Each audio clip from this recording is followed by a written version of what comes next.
Assalamualaikum warahmatullahi wabarakatuh. Yang terhormat dosen pengampu mata kuliah Statistika Inferensial Bapak Dr. Muhammad Ridwan Yudhanegara, MPD. Perkenalkan, nama saya Laura Fatikatu Salim dengan NIPM 2210631050 dari kelas 7C. Pada kesempatan kali ini, saya ingin menampilkan poster penelitian saya untuk memenuhi tugas kuliah saya, yaitu statistika inferensial. Nah, di sini terdapat judul penelitian saya, yaitu pengaruh laju pertumbuhan ekonomi, jumlah penduduk, dan kesenjangan terhadap angka kemiskinan di Provinsi Kalimantan Selatan. Judul ini saya pilih karena kemiskinan merupakan salah satu persoalan fundamental yang tidak hanya dialami Indonesia, tetapi juga menjadi perhatian global. Kemiskinan berdampak pada kualitas hidup, pendidikan, kesehatan, hingga stabilitas sosial dan ekonomi suatu wilayah. Nah, Provinsi Kalimantan Selatan menarik untuk dianalisis karena meskipun selama ini dikenal sebagai salah satu provinsi dengan angka kemiskinan relatif rendah, namun pada tahun 2022 terjadi kenaikan jumlah penduduk kemiskinan dari 1.977.600 jiwa menjadi 201.095.000 jiwa.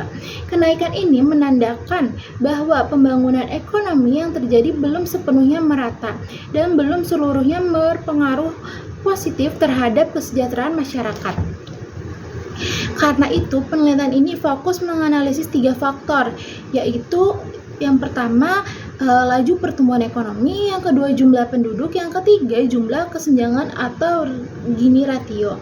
Untuk mengetahui bagaimana ketiga yang mempengaruhi tingkat kemiskinan di Kalimantan Selatan dalam periode 2012 sampai 2022. Nah, alasan penelitian ini saya pilih karena tema ini adalah ketiga variabel tersebut memiliki keterkaitan yang kuat secara teori maupun empiris.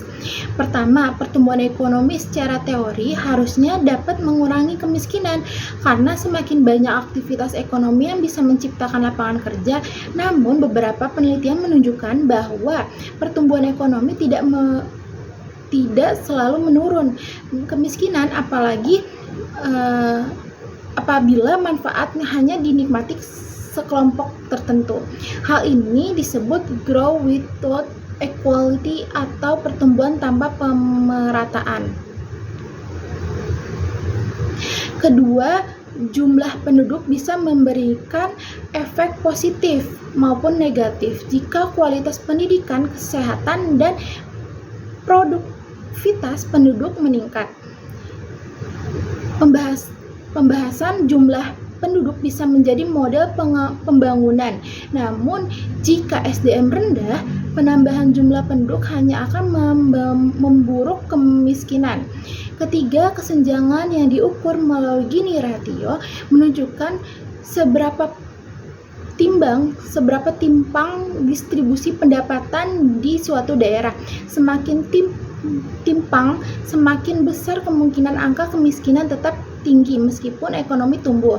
Dengan demikian, alasan utama penelitian ini adalah untuk melihat apakah teori-teori tersebut terbukti di Kalimantan Selatan, terutama karena daerah ini sering mengalami dinamika ekonomi yang menarik, tetapi angka kemiskinannya justru meningkat pada beberapa tahun terakhir. Nah, tujuan penelitiannya itu menganalisis apakah pertumbuhan ekonomi, jumlah penduduk, dan Gini ratio berpengaruh secara simultan terhadap tingkat kemiskinan. Nah, terus terdapat juga metode penelitian. Penelitian ini digunakan pendekatan kuantitatif dengan metode regresi data panel. Nah, data panel adalah gabungan data time series dan cross section. Time series tahun 2012 sampai 2022, cross section di 13 kabupaten atau kota di Kalimantan Selatan. Nah, variabel penelitiannya yang yaitu dilambangkan menjadi tingkat kemiskinan dalam persen. Terus juga ada variabel 1 yaitu pertumbuhan ekonomi persen. Terus juga ada X2 yaitu jumlah penduduk jiwa. Terus juga variabel ketiga yaitu Gini. Selanjutnya ada tahapan olah data. Tahapan pengolahan data dilakukan dalam beberapa langkah, yaitu langkahnya statistika deskriptif, uji pemilihan model, uji asumsi klasik, dan analisis regresi. Yang pertama, statistik deskriptif. Nah, pada statistik deskriptif memberikan gambaran awal tentang karakteristik masing-masing variabel. Contohnya variabel pertama tingkat kemiskinan, rata-ratanya 4,99%. Nilai maksimumnya 7,07%. Nilai minimumnya 2,55%. Standar deviasi yaitu 1,09. Ini menunjukkan tingkat kemiskinan di Kalimantan Selatan relatif rendah tetapi bervariasi antar wilayah. Selanjutnya, variabel 2 pertumbuhan ekonomi. Rata-ratanya yaitu 4,30%. Maksimumnya 8,04%. Minimum yaitu min 2,50%. Fluktuasi ini menggambarkan dinamika ekonomi yang dipengaruhi faktor global, terus juga termasuk pandemi. Nah, yang ketiga itu ada jumlah penduduk, rata-ratanya 311.414 jiwa, terus maksimumnya 708.606 jiwa, terus minimumnya 117.088 jiwa. Variabel ketiga yaitu Gini ratio, rata-ratanya itu 0,31, maksimumnya itu 0,41, minimumnya 0,23. Ini menandakan kesenjangan pendapatan tergolong sedang. Selanjutnya ada uji pemilihan model atau data panel. Ada 3 yang dilakukan. Uji Cow digunakan untuk membandingkan model common effect dan efek Fizeau effect. Hasil ini nilai probabilitasnya itu 0,0000 karena nilai ini lebih kecil daripada 0,05. Artinya model Fizeau effect lebih tepat. Nah, selanjutnya ada uji Hausman digunakan untuk memilih ekstra Fizeau effect atau random effect. Hasil probabilitasnya itu 0,3545 karena lebih besar dibanding 0,05, maka random effect lebih tepat. Uji Large Multiplier LM digunakan untuk memilih random effect atau common effect. Hasil probabilitasnya yaitu 0,0000 karena lebih kecil daripada 0,05, yaitu random effect yang terpilih. Kesimpulannya, model terbaik yaitu random effect model RME digunakan sebagai model utama. Uji asumsi klasik yaitu uji normalitas probability Jar-Querber 0,307724 karena lebih besar dibanding 0,05 atau residual berdistribusi normal. Terus juga ada uji multikolinearitas, semua kolerasi antara variabel lebih kecil dibanding 0,85, artinya tidak ada hubungan yang terlalu kuat antara variabel bebas. Model bebas dari multikolinearitas.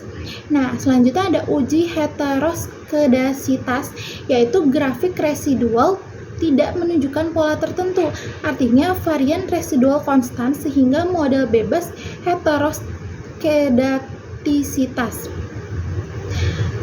Maka model regresi layak digunakan. Hasil regresi random effect model bersama regresinya itu Y sama dengan 6,55 tambah 0,05 variabel 1 kurang 0,00006 variabel 2 tambah 0,52 variabel 3. Implementasinya, konstanta 6,55 itu ketika variabel 1, 2, 3 bernilai 0, kemiskinan dasar berada pada angka 6,55%. Koefisien pertumbuhan ekonomi 0,0 5. Setiap kenaikan 1% pertumbuhan ekonomi, kemiskinan meningkat menjadi 0,05%. Koefisien jumlah penduduk min 0,00006 setiap penambahan 1 jiwa penduduk, kemiskinan turun sebesar 0,00006%. Koefisien Gini ratio 0,5 tidak signifikan. Nah, selanjutnya ada uji parsial atau tes pertumbuhan ekonomi X1, probabilitas 0,0001 itu lebih kecil dibanding 0,05 signifikan. Artinya pertumbuhan ekonomi malah meningkat kemiskinan. Hal ini terjadi jika pertumbuhan tidak merata. Terus juga ada jumlah variabel 2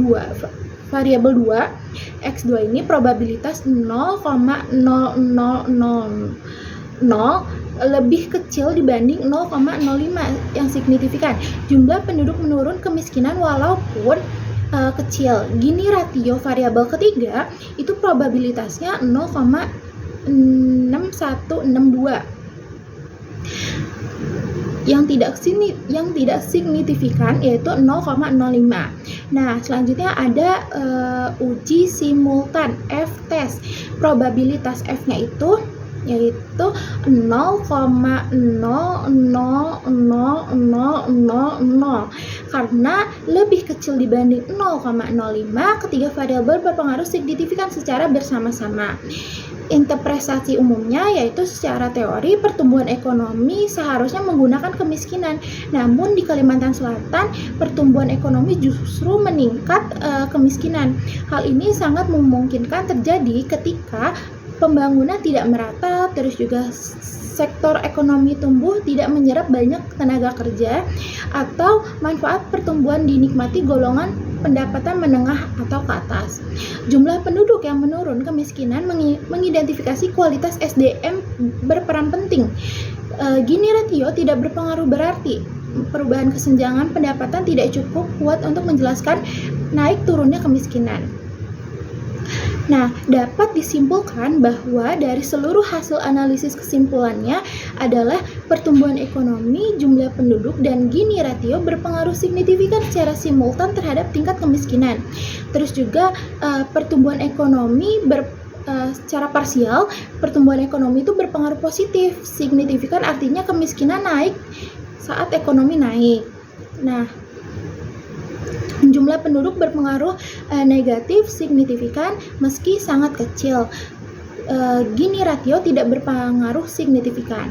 Nah, selanjutnya ada model terbaik adalah random effect model. Faktor yang paling dominan adalah pertumbuhan ekonomi, meskipun arah pengaruhnya tidak sesuai dengan teori konvensional. Pemerintah perlu memperhatikan pemerataan pembangunan kualitas SDM dan strategi penyebaran investasi agar pertumbuhan ekonomi benar-benar menurunkan kemiskinan. Segitu saja presentasi dari saya. Mohon maaf jika ada kesalahan. Wassalamualaikum warahmatullahi wabarakatuh.